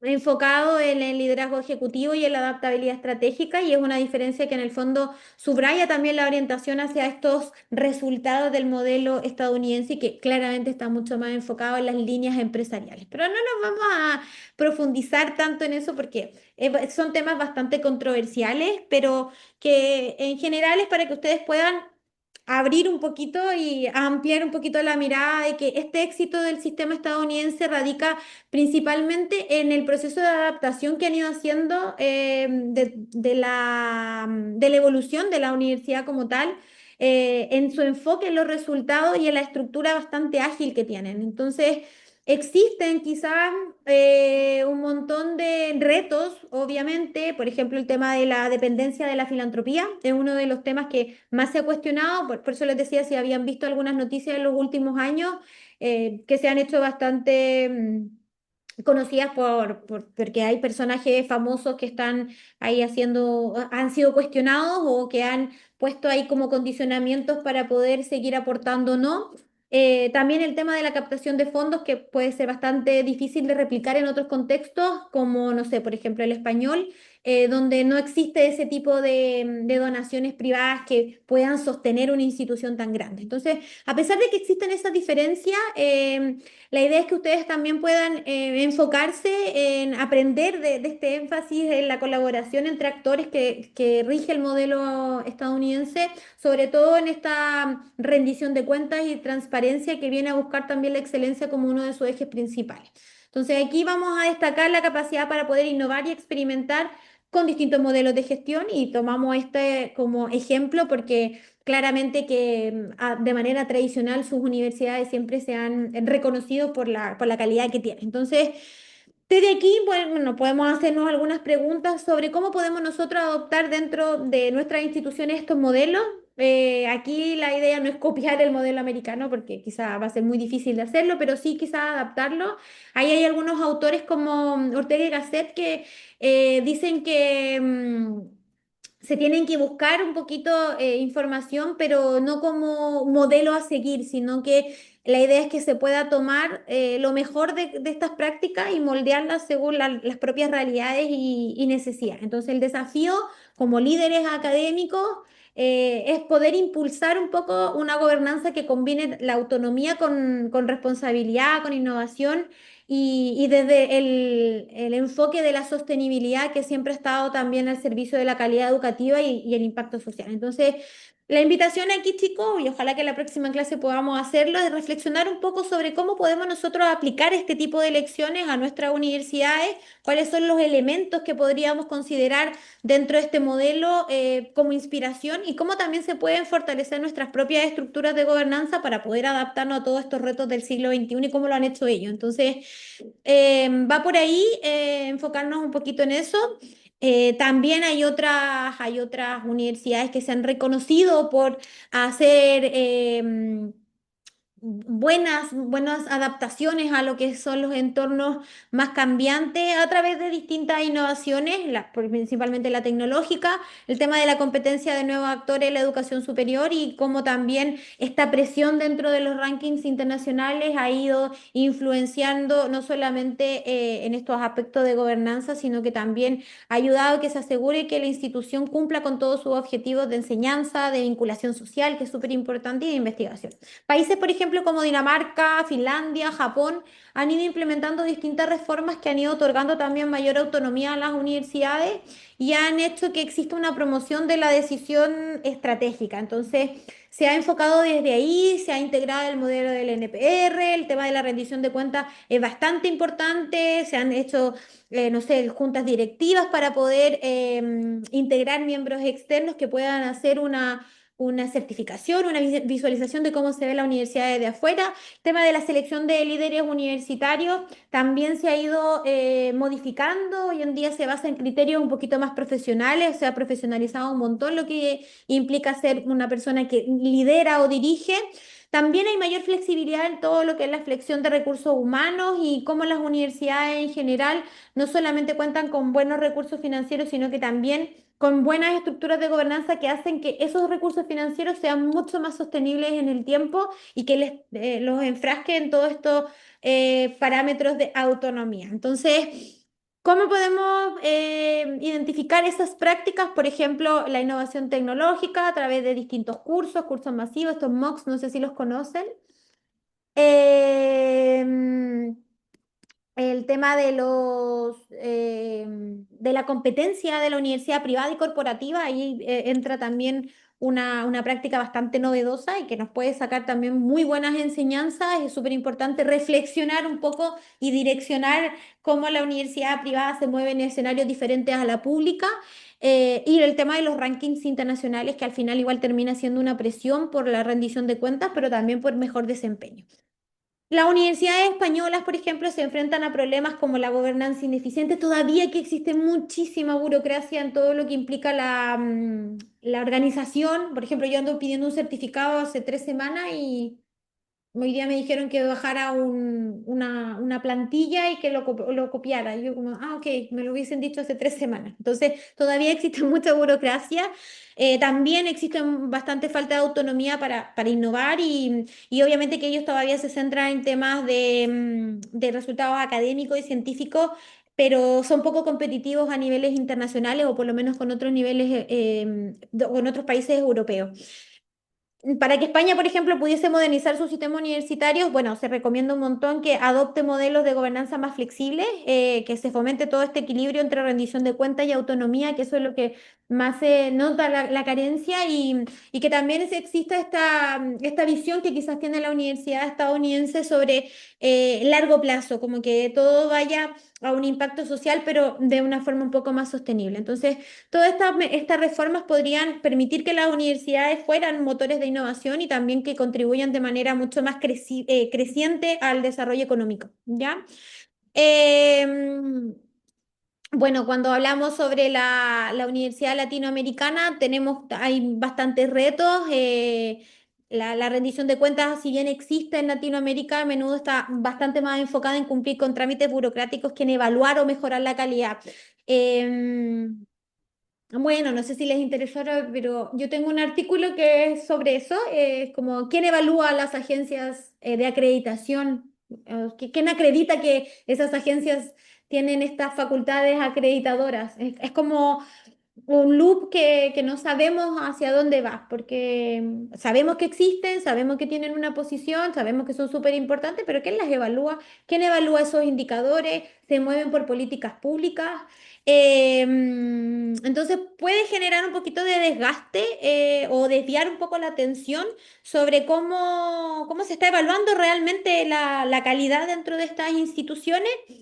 Entonces, yo creo que por ahí falta un poco de transparencia. Si bien existen muchos avances dentro de lo que es la institución en Latinoamérica, la inversión en investigación y desarrollo sigue estando bastante limitada. ¿Y eso qué pasa? Que la consecuencia principal es que existe muy, muy, muy baja producción científica. Entonces, hace que exista menos presencia a niveles internacionales y también menos transferencia de conocimiento a un sector más productivo. Entonces, la brecha ahí es bastante, es un desafío bastante interesante.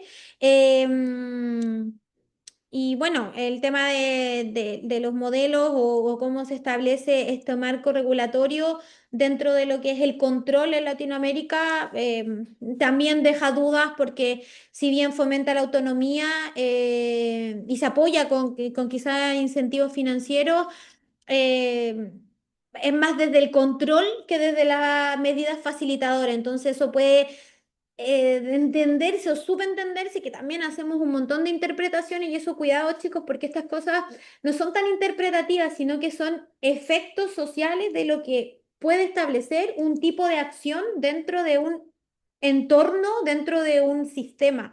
Entonces, pasa mucho que se puede traducir en regulaciones demasiado de control o excesiva o que exista total falta de incentivos para la excelencia académica. Entonces, mientras universidades como la finlandesa o las de Dinamarca sirven como estos modelos de referencia, la realidad sociopolítica y económica de Iberoamérica en general exige que exista una adaptación, más no un modelamiento. O sea, que no podemos imitarlo porque estamos ahí como con bastante diferencia. Entonces, son brechas que ocurren, que quizás en algún momento se van a poder equilibrar, pero la idea aquí siempre es centrarnos en priorizar la inversión en investigación, en infraestructura, en reformar la gobernanza universitaria, que en el fondo hagan que exista mayor estrategia y menos politización, que eso también es uno de los efectos que nos vamos a encontrar. Eh, Todo lo que implica el fomento de alianzas público-privadas que también van a impulsar la innovación y el tema de la sostenibilidad y obviamente que exista el poder establecer indicadores de rendimiento que no solamente evalúen la cantidad, sino que también la calidad y la pertinencia social y ver también de dónde nacen todos esos indicadores que en el fondo no podemos identificarlo tan fácilmente. O sea, decimos, bueno, estas agencias son externas porque no son nacionales, pero sí son nacionales. Al final, ¿quiénes son los que establecen estas evaluaciones? Y siempre entender que Latinoamérica tiene un potencial enorme, pero necesita un poquito consolidar las estructuras de gobernanza para que se puedan aprovechar también al máximo no solamente los recursos humanos, sino que también los académicos. Aquí todo esto, estos elementos juegan de manera interrelacionada para que en el fondo la persona que está a cargo de liderar pueda decidir hacia dónde y cómo hacerlo. Entonces, el trabajo en equipo, el trabajo colaborativo, la importancia de este tipo de líderes académicos viene a ser fundamental para que la universidad se pueda mover, la institución se pueda mover de una forma sostenible. Eso es súper importante. Entonces, todos estos países que han reformado sus universidades han dado mayor autonomía para decidir estos caminos y también recursos para que exista también un traspaso, una caminata de este camino con mayor éxito y siempre desde la rendición de cuentas. Entonces, los cambios son necesarios para que en el fondo las universidades puedan estar dentro de lo que son estos escenarios de competitividad, pero también basándose mucho en lo que es la innovación. Entonces, desde ahí, repensar, pensar mi rol, cuáles son mis posturas en todo esto y nada, analizar. Es súper importante ese trabajo de análisis. Y bueno, tenía este artículo que la verdad es que yo siempre lo presento, sabemos, bueno, aquí hay varios chilenos, Chile es un caso de estudio a nivel universitario dentro de Latinoamérica, es uno de los países que mayor información nos da por el tema de cómo se estructura el sistema de educación superior. Si quieren, revísenlo, léanlo. Rodolfo Schramm trabaja bastante el tema de educación superior desde un aspecto sociopolítico súper interesante. Bueno, Cabrales también. Y nos muestra a un Chile súper, súper, súper poco preparado para los desafíos actuales. Yo los invito a que lean ese artículo, no es nada de pesado, es un artículo que se lee bastante liviano y nos muestra en la gobernanza universitaria post retorno a la democracia, las universidades se presentan como con una visión bastante mercantil, donde la educación privada, la educación superior es tratada como un bien privado. Entonces, es un modelo que ha sido perpetuado a través de un proceso de dictadura que no ha cambiado, entonces súper interesante que lo puedan ver. Sabemos que en América Latina pasaron muchas cosas en los años 70, 60, fines de los 60, 70, que se instauran un montón de dictaduras militares y cómo eso también ha influenciado en el desarrollo de nuestras instituciones y cómo eso también explora mucho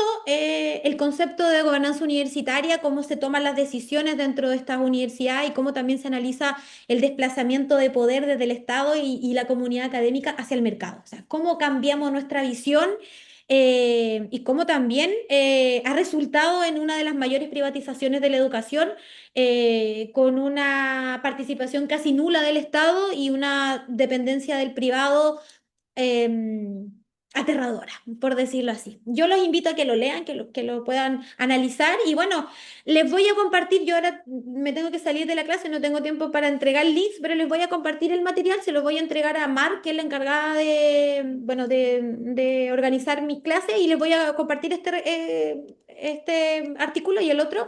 Y bueno, nos vemos la próxima semana. Muchas gracias.